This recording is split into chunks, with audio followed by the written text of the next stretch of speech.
Samedi 19 septembre 2015, à la une, l'Organisation des Nations Nordiques n'aura donc pas survécu à la rentrée. Manon Kent a annoncé sa dissolution il y a 2 semaines maintenant. En réaction, dans cette édition, le Lancaster s'engage dans sa réforme de sa constitution. Nouvelles élections en 2016 avec le lancement d'une monarchie élective. On vous explique tout ici. Et on terminera cette édition courte avec d'autres actus en bref.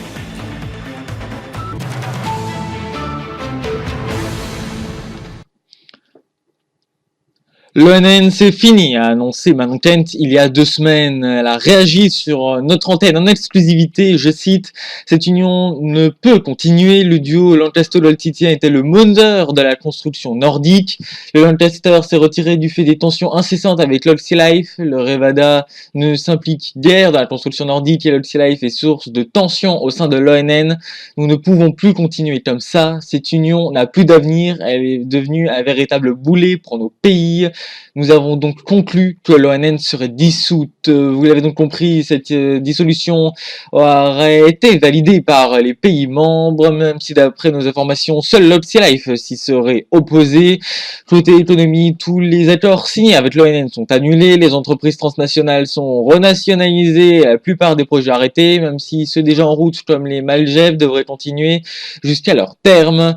L'ONN qui a survécu 1 an de plus après cette nouvelle forme de l'UN est donc officiellement morte, conclut Manon Kent. Justement, vous pouvez dès à présent retrouver l'interview complète de Manon Kent sur le site internet de Polaro TV, polarogc.wix.com/PolaroTV. Le Lancaster lance sa monarchie élective dès 2016. Ce nouveau régime qui se veut comme unique au monde sera donc lancé le 1er janvier de l'année prochaine, même si du coup c'est une grande partie de l'administration et tous les services publics lancasteriens qui seront fermés au mois de décembre. Concrètement, c'est une révolution politique qui va se produire dans le Lancaster avec la création d'un poste de roi en reprenant les attributs des anciens premiers ministres, mais celui-ci sera élu à vie. Cependant, pour ne pas retomber dans la monarchie absolue traditionnelle, des sortes de votes de confiance obligatoires seront organisés tous les 2 ans. Les habitants auront alors la possibilité de renverser le roi si plus de 70% des citoyens ont voté pour, et ainsi que plus de la moitié des parlements régionaux s'ils le veulent.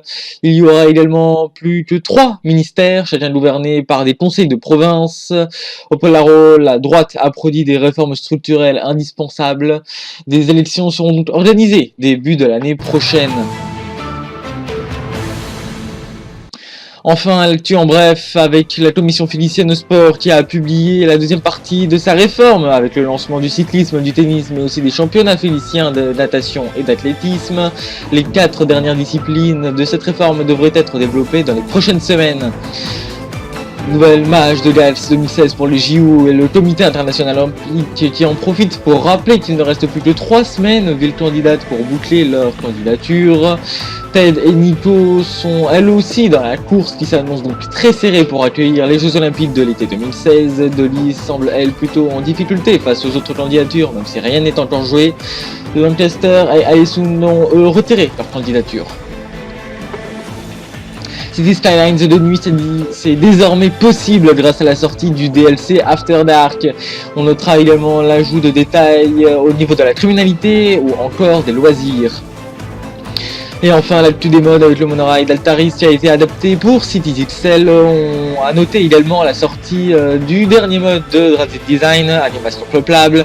Un mode qui vous permet de placer vous-même les animations du jeu là où vous le souhaitez. C'est la fin de notre édition, la première édition de septembre. Je suis terriblement désolé si je n'en ai pas fait avant, mais c'était à la fois un manque de motivation, mais aussi et surtout un manque d'actualité. Pour ma part, je vous donne rendez-vous donc très bientôt avec normalement la grande interview avec Sakuro, même si elle a été maintes fois retardée. Je m'en excuse encore une fois. À bientôt donc.